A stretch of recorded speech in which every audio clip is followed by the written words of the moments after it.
Magandang araw mga katokers, mga katokis, mga katoshis. Welcome na naman po sa ating panibagong vlog dito sa Talking Toshi TV. Yes! Alright, usapan natin itong Game 3 ng Rain or Shine at San Miguel Beermen at ang serye naman ng Hinebra, Barangay Hinebra at ng Meralco Bolts. Okay, simulan natin dito sa SMB versus Ross. Ang naging kwento dyan, unang-unang quarter pa lang ay dikit ang laban, ano? Second quarter, okay pa, 23-26, 24-25 yung first quarter, ano? Tapos sa third quarter, doon nagbuhos ng ng puntos ang both teams, ano? 38-40. Bah, malaki to, ha? Okay? Tapos nung fourth quarter, ayun, medyo umalago ang San Miguel Beer, 26-22. Okay, ang final score po natin dyan, San Miguel Beer, 117, Rain or Shine, 107. Alright. Tingnan na ngayon natin itong mga field goal itong statistics, ano? Okay, para makuha natin yung storya, no? Ano ang nilalaman ng laro kanina. Field goal percentage, lamang ang San Miguel 45% to 43%. San Miguel went to the free throw line very well and shot their free throws well, 77% as against to 47% only for Rain or Shine. Napakababa, no, kung i-compare nyo. So Rain or Shine should improve more on their free throws, ano? Kasi if the game goes down to free throw shooting, no, mas maganda ang chance sila kung mataas ang percentage nila sa free throw line, ano? So 47% is too low compared to 77%. Now in rebounds, San Miguel Beer out-rebounded Rain or Shine 63-51. Okay? In the assist department, you have Rain or Shine at ito yung isa sa mga bright spots at Rain or Shine, ano? They move the ball well, shared the ball well, ano? 29 assists as against to only 21 for San Miguel. Well, madami rin na ng 21 pero relative yun, ano? Comparison. 29-21, mas marami ang Rain or Shine. Okay? Points in the paint. Okay? Points in the paint, 58 for San Miguel Beer and 40 for Rain or Shine. Right? And then for your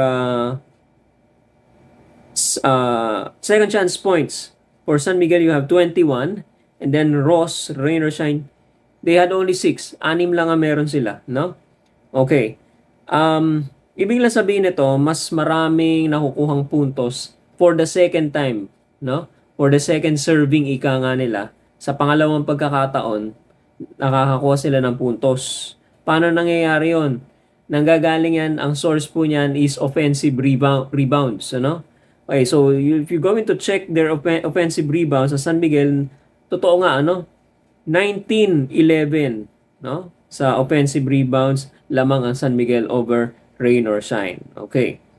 Now, you can see the fast break points muna tayo. Fast break points na mayani ang Rain or Shine, 22-14. Parang tinakbuhan nitong Rain or Shine ng San Miguel, ano? So, takbo ng takbo. Kaya sila nakakapuntos. Okay? Now, you can see the contrast between the playing style of Rain or Shine at saka San Miguel. Yan nyo. Ang San Miguel is pounding it inside. Ano? Sa loob sila. Okay? They usually go to Junmar Fajardo or papasok, magda-drive in si CJ Perez. No? Kaya sila nakakakuha ng puntos. No? As compared to Rain or Shine's 40, 58 na na-produce nila doon. Ano? 58-40. At ang gusto nila, half-court setup. Okay? Kaya mataas ang kanilang points in the paint. As compared to making points or creating or producing points in transition. Ang expertise kasi ni Yeng Giao is fast-paced. Gusto niya mabilisan. Gusto niya tinatakbuhan yung kalaban. Okay? In this case, ginawa nila ng paraan para mapagod siguro to si Junmar Fajardo. Takbo rito, takbo doon. binilisan nila ang laro. Kaya naman lamang ang rain or shine sa fast break points 22-14. Okay? Kaya hindi masyado ako kung kung titingnan natin yung laro, no? Di kita until the end actually yung laro. All right? At they were within striking distance. Okay? In fact, yung first 3 games well, including yung kanina, first 3 games including yung kanina. Especially the first game, very close yun, 3 points lang ang difference. Well, pwedeng winnable for rain or shine. Okay? Pwedeng manalo rain or shine. Kaya lang, okay, the character, it's just the character and the experience, of San Miguel Beermen that takes over during crunch time. Okay? During the crucial moments, yung end game, doon lang talaga nakakabawi, umaalagwa ang San Miguel. Kanina second, third quarter, di kitan pa ang laro eh. Minsan lalamang rain or shine, minsan lalamang ang San Miguel, So malakas ang lineup ng rain or shine, very promising talents. Okay? Kaya lang dala ng kabataan nila, may mga inexperienced players pa sila. The skills are there. Okay? The talent is there, pero yung sabi mo experience, ngayon lang ulit nakapasok ulit sa semifinals ang rain or shine, Hindi natin sila masisisi kung may mga errors or mistakes na makukomit yung mga bata, hintayin natin. Magmamature din yung mga yan at magiging expert din yung mga yan as they go along, with the other, with their respective teammates, tsaka yung mga kalaban pa nila in the future. Gagaling yung mga yan, Alright. Tingnan natin itong mga leading scorers, Box scores tayo. Okay. Nanguna sa rain or shine si Bo Belga, okay, with 19 points and 7 rebounds. And magaling sa 3-2 si ngayong gabi, si Belga. 50%, 6 out of 12. Okay? Followed by Clarito with 14, Keith Datu with 14, Nokum with 14, Andre Karakot with 13, Leo Santillan with 12. Si Leo Santillan medyo bumaba ang laro nito, I'm expecting him sa game 4 na mas umangat pa ang level, mag-top score ulit siya. Kasi magaling to ang tingin ko sa kanya para siyang Larry Fonacier, Okay. Si Asistio at si Mamuyak, each with 6 points, Alright. Sa San Miguel naman na nagdala is the usual suspects. CJ Perez with 23 points, 14 rebounds, 2 out of 5 from the 3-point area. Marshall Lassiter, finally, meron siyang breakout game, 21 points, 50% din sa 3-point area. So that's 5 out of 10, And dito ako nagulat, si Don Troliano. Okay, well, talaga namang you can rely on Don Troliano if you need scoring, So 20 points siya, okay? Third in line, You have Terence Romeo with 13 points na kinagalitan kinainisan, ni Coach Yeng Yao, ba't ba raw tumira ng 3? Tapos na. Tapos na yung laro. Okay, Romeo with 13 points. Chris Ross with 12. But one notable statistic for Chris Ross, 4 out of 5 from the 3-point area. Itong si Chris Ross sa elimination phase, hindi siya masyado During the playoffs, quarters, semifinals, at saka finals, dun siya nagle-level up ng kanyang performance. Nilalabas na niya yung mga arsenal niya, lalo na to sa 3-point area. Talaga nag-improve siya, Okay. Sadly, Junmar Fajardo will only produce only 11 points, 4 out of 14 from the field. Medyo nabantayan siya rito. Siguro napagod siya sa kakatakbo sa transition game ng rain or shine. Kaya medyo naapektuhan yung production niya, Okay. Nonetheless, buti naman yung mga kakampi niya nag-produce, with the likes of CJ Perez, Marshall Lassiter, and Don Troliano. Okay, Motao Tua is next with 10 points. Alright? So next game, sa game 4, susubukan na ng San Miguel na mag-ilabas ang kanilang walis at tapusin na yung serye at gawing 4-0. Pero syempre hindi naman papayag ang rain or shine. Okay? Hahanap ng paraan itong si Coach Yeng Yao para kahit pa paano makaisa sila. Okay?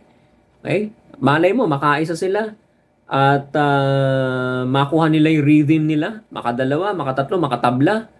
Makaabot ng Game 7. Malay nyo, bilog ang bola mga kababayan. Huwag natin tanggalan ng pag-asa sila Coach Yeng Yao. Magaling na motivator si Coach Yeng Yao. Ano? So, let's see. Okay? Malay mo, umabot na ngayon kasi di kita ng laro. Ano? Okay? So, abangan natin yan sa Biyernes. Okay. Mamaya bigay ko sa inyo yung schedule, mga kababayan. Okay. Meralco, Ginebra naman. Okay. First quarter pa lang, medyo tambak na ang Ginebra. 31-18. Okay. Meralco, 31-18 Ginebra. Di kita nung puntusan nung second quarter, 17-16. Pero of course, kasi may puhunan na yung Meralco na 31 points, lamang pa rin yan, syempre, no? Third quarter, bahagyan lumamang ang Gene Kings, 25-24. At medyo hinabol, ano? Natakot. May scare sa bandang dulo. Pinahabol ba naman ng Meralco yung Gene Kings, ano? 21-15 ang quarter scoring dyan. No? 21 para sa Ginebra, 15 para sa Meralco. Final score po natin, Meralco 87, Ginebra 80. Pero yung final score na to doesn't tell the whole story, ano? Actually, nung mga third quarter, ano, malaki lamang nila. Mga 12, 14, gano'n. Hinabol lang talaga, or 15, no? Umabot pa yata ng 16, ano? Kung di ako nagkakamali. Okay. Hinabol lang talaga ng Gene Kings. Kaya nga natakot eh. No? Alright? Nabigyan ng scare, ika nga nila, no? Ang Meralco. Okay. Sa ating statistics, field goal percentage, 40% for Meralco, only 36% for Barangay Ginebra. Turnovers, eto. Ito.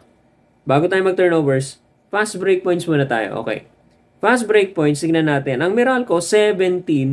Ang Ginebra, 8 lang. So, mas marami nako-convert in transition, convert the points in transition ang Meralco. Okay? Saan nang galing ang mga kababayan? Tingnan natin yung turnovers at saka yung steals nila. Usually dyan nanggagaling ang takbuhan, ano? No? In transition. So if you're going to check the turnover department, okay, Meralco with 9, okay, Ginebra with 14. Naku, ito ang dapat tingnan ng coaching staff ng Ginebra come game 4. Okay? Sa Biyernes. Napakarami nilang turnovers. 14 turnovers as opposed to 9 only for Meralco. No? Ito ang i-address dapat nila. And madalas silang nananakawan ng bola. Steals for Meralco, 8. For the Gene Kings, it's just only 2. Okay? So dito sa turnovers at saka sa steals nang gagaling usually yung points in transition or yung fast break points. Kaya sila naka-17 sila. Naka-17 ang Meralco. So talagang tinakbuhan. Mapapansin nyo, panonoorin yung laro. Puro takbo ang Meralco. Iniiwanan nila ang Barangay Ginebra. Okay? Isa pa is their defense. What's their defense? Maganda ang depensa nila, lalo na sa main scorer ng Ginebra, si Christian Standhardinger. No? Credit to Brandon Bates. Talagang dinidikit lang niya. Hindi siya masyado nagko-commit ng foul. Talagang katawan lang ang ginagamit niya. No? Versus si Stan. No? So Meralco defense is the offense that they use, or the Meralco defense was the reason kung bakit maganda opensa ng Bolts, no? Okay. Okay, punta tayo dito ngayon sa sa box scores, ano? Okay. Sabi natin, okay, ang barometer, kung mananalo ba ang Meralco o hindi, ay si Alain Maliksi. Okay, kung sa una, yung sa Ross, no? Ang barometer ng rain or shine ay si Belga. Etong sa Meralco si Maliksi, ano, with 16. Okay? Newsome came in next with 14.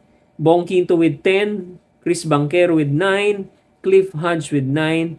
And look at Almasan, only 8 points pero 9 rebounds. 9 rebounds. Okay? And you have Brandon Bates with good defense, contributed 6 points and hold down 9 rebounds. Okay, ano? Yan. So malaki ang rebounding nito, no? Okay. If you're going to check the rebounds, well, hindi naman malaki ang lamang ng Gene Kings, ano? 56 to 52. Okay? Plus 4 ang Gene Kings doon, ano? Pero sinasabi lang natin dito, still 52 pa rin yan, marami pa rin yan, ano? Courtesy of Almasan and Bates. Okay? Now dito naman sa Ginebra, Japet Aguilar, that is 15 points. Maverick Anamisi 13 points. Christian Stan Hardinger with only 10 points. Okay? For a player who averages siguro mga 23, 25 points a game. Okay? 10 points ka lang. Medyo mahirapan kayo manalo niyan, ano? Pero binawi naman niya kahit paano with 10 rebounds, ano? Okay, LA Tenorio gave his best with 9 points. Scotty Thompson, medyo mababa na naman ang production ng Scotty Thompson, ano? Only 8 points. Okay? Nards Pinto with 6. And ito pa isa, si Ralph Koo. Medyo na-check na naman ito. Okay, only with 5 points. Alright? So, next time, they can kailangan mag-regroup ang Ginebra rito dahil nakaka-back-to-back na ang Meralco. At lamang na sila sa serye 2-1. 2 games to 1, ano?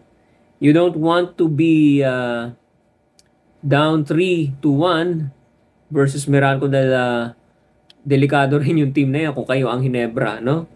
Okay, so limit their turnovers, tapos gawan ng paraan yung depensa.